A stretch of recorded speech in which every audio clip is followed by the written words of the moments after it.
It began with a pioneer who crossed desert and mountains on his westward journey, exploring and cultivating vast stretches of land.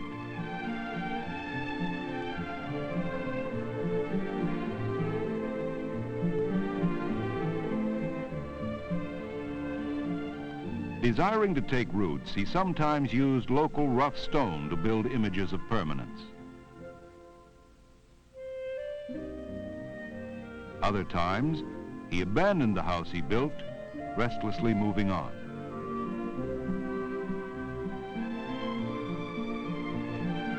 When he found more hospitable land, he sometimes settled in a home that blended into nature.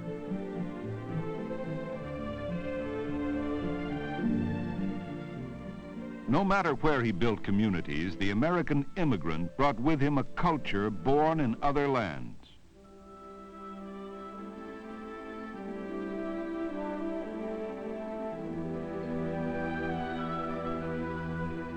As he had done in the old world, he used available materials.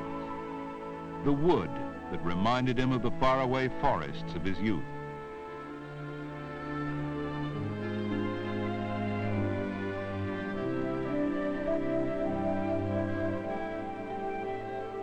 And the brick that his forefathers in Europe had used for many centuries.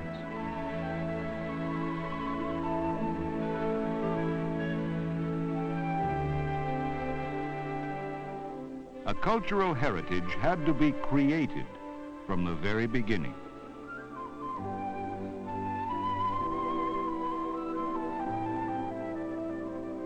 It was nourished by many different sources.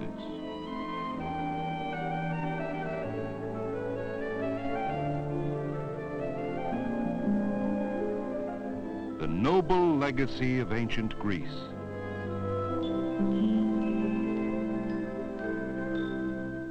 Echoed in the Georgian colonial style, with its classic ideals of order, harmony, and perfection.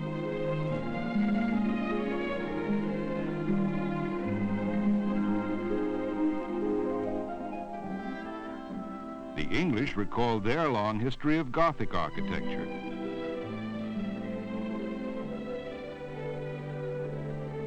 And their love for ivy-covered walls.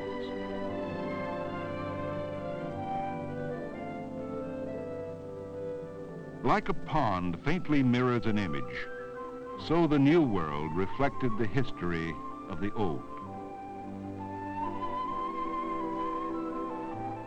Proud moments of French history are symbolized in this replica of the Paris Legion of Honor Palace.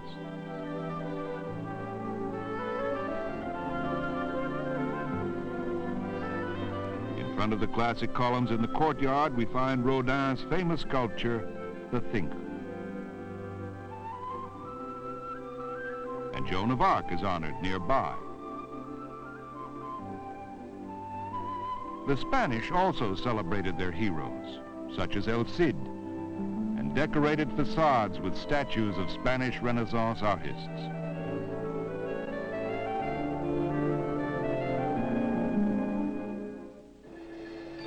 The Chinese recorded their culture in artful wall paintings. And everywhere are handicrafts that complement buildings and give color to city streets. They illustrate the harmonious blending of nationalities so uniquely American. Modeled against American skylines, side by side with the Oriental, appear the towers of the Old World, featuring the Gothic style, the Romanesque, or perhaps such mixtures as Renaissance and Neo-Baroque.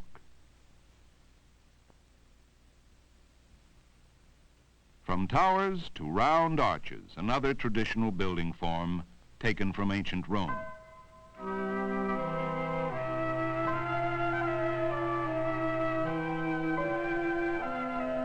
An old mission, witness of America's expanding heritage. A fountain of plain brick.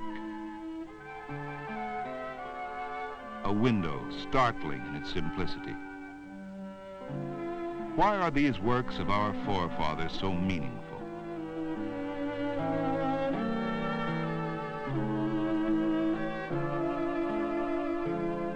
Perhaps people like to identify with favorite eras of history. Homes resemble a medieval fortress or a neoclassic mansion. Small-town government buildings appear in neoclassical style.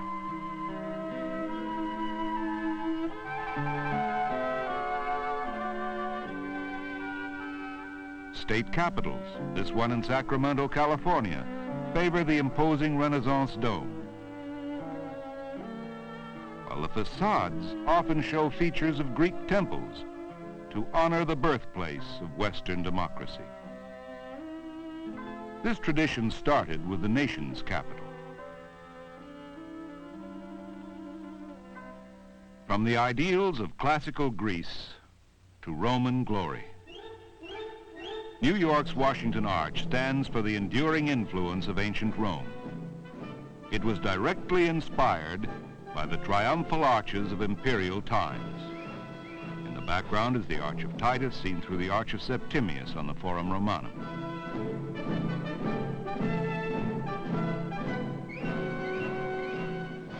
It is hard to imagine the grandeur of Rome's immense public buildings from these ruins.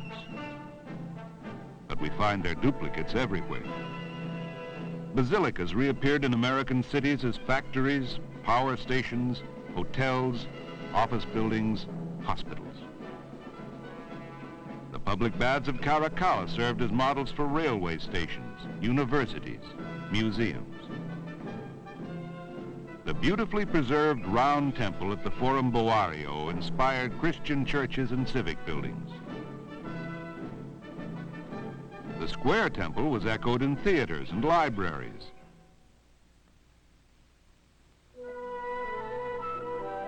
This is the New York Public Library compared to the square temple of ancient Rome. Old and noble ideals of mankind realized in new and inventive ways. That was the American dream. Cities spread and prospered. Early hardships were overcome.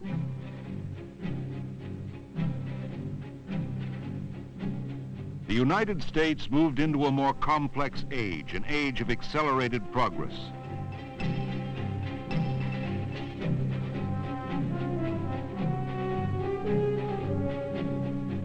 It climaxed with the invention of skyscrapers.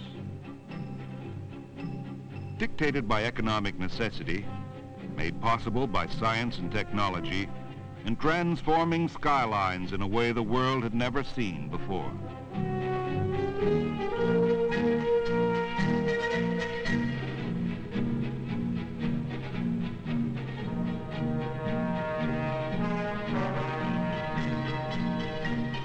But look closer. Even this soaring American achievement clung to the concepts of the past, with neoclassical decorations merely placed on the front of buildings, with columns rising over several stories, a building invention of ancient Rome. The time had come for a change.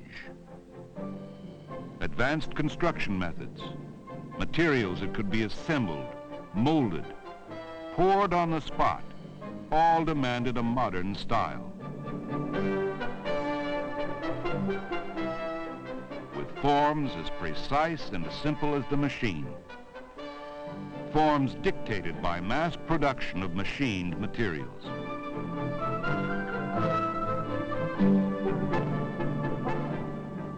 A most important advance was the solid structure of the steel frame. Notice that it stands entirely by itself, not needing heavy walls for support.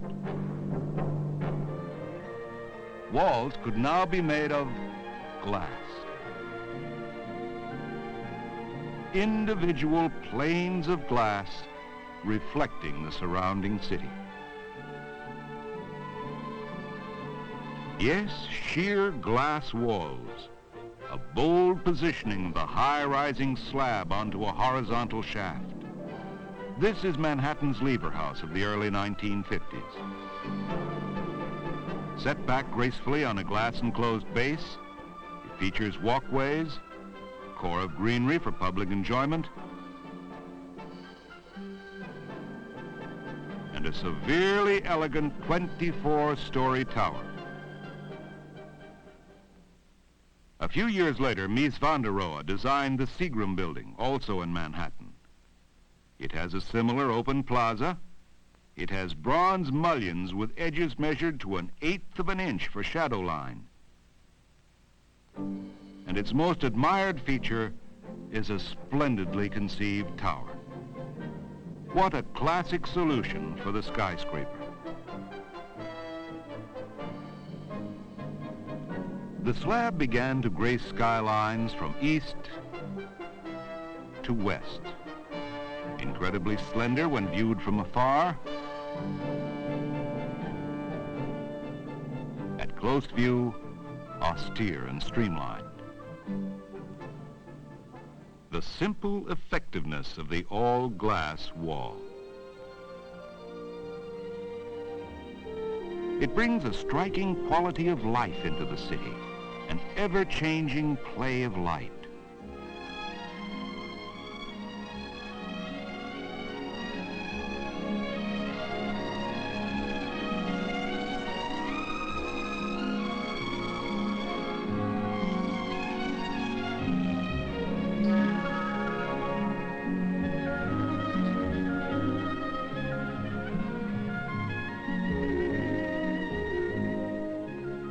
A modern architecture created by the 20th century for the future.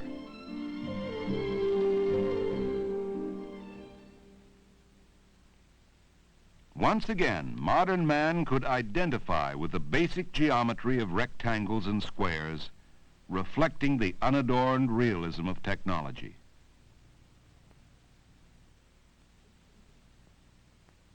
Then concrete was added to the facade of the slab and the cube, a variation of the new look. The look of the space age, realized in buildings that rise and rise into skylines.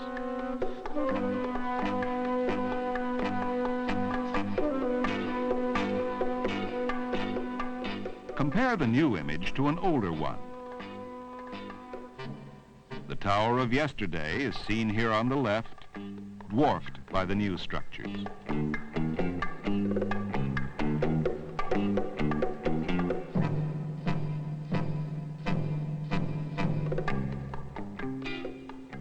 The restricted use of horizontals and verticals was strangely reminiscent of a Mondrian painting with its simple lines and squares.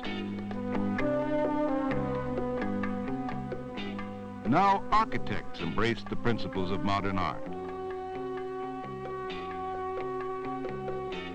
Cubists had already discovered spare geometry in 1903. At that time, futurists envisioned city structures as dynamic forces that soar upward. Finally, architecture rose to this artistic vision. But all art requires a balance. Notice the angular forms of this modern sculpture, balanced by curving features. Painting is based on a similar principle. Cézanne, the father of modern art, carefully arranged straight lines to emphasize circular shapes.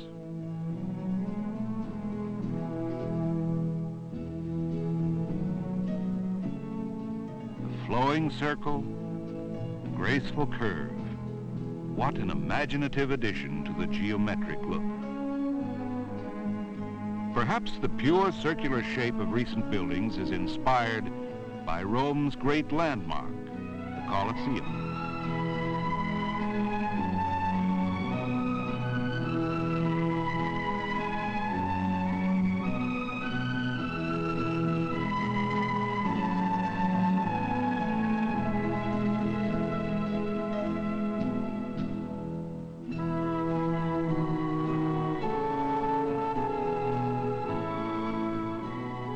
Architects, designers, landscape artists, and sculptors are stimulated by circles and curves.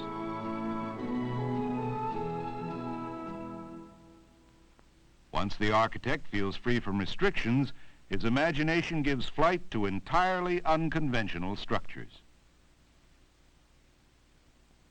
Anything is possible between the circular or the straight lines, as long as it does not return to the concept of mixing together historical styles. Historical styles were created for the past, as seen here in Salzburg, Austria. Modern times need a different language of architecture. Let us compare our own ideals to the many valid styles of yesterday.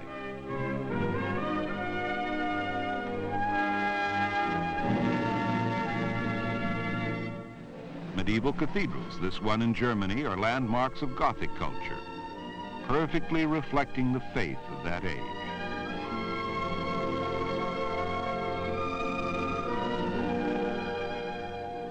Our age is mirrored in the architect's concept of elegance and function. Seen here is the new Los Angeles County Museum, surrounded by small features of beauty. Baroque fountains in Rome, inspired by that same love for beautiful things. To this day, the Capitoline Tower is the pride of Rome. Our towers have different functions to fulfill. Sculpture in the Baroque age often glorified absolute monarchs. A contemporary work might be designed to kindle the imagination of the viewer.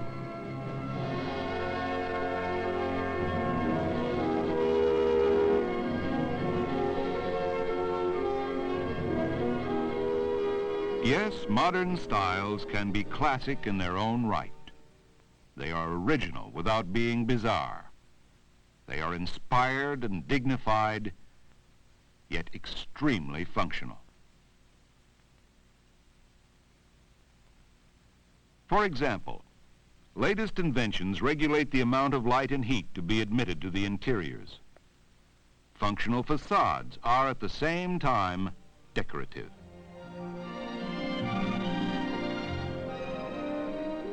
Beauty is discovered in the natural pattern of materials.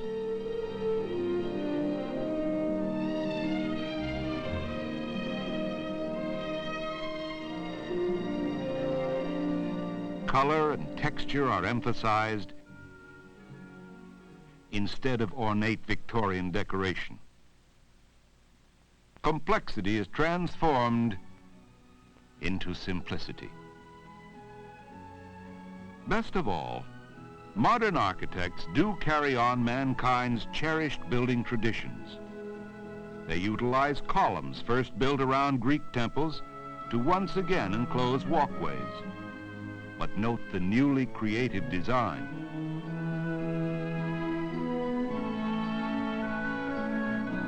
They utilize round arches seen in this basilica of Etruscan and Roman heritage. But these modern arches are slender, elongated, elegantly transformed.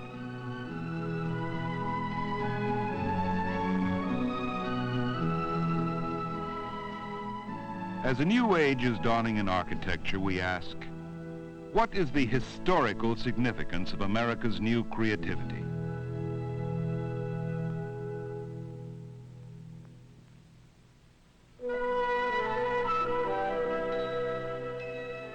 Let us remember that the Renaissance started in Florence with a new architecture. It catapulted into an era of human excellence.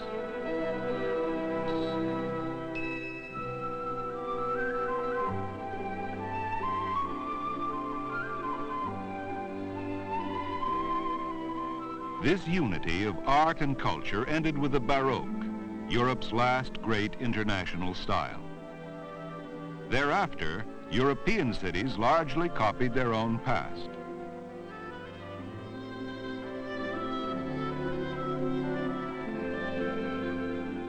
American architecture reflected the bond with the many cultures brought here.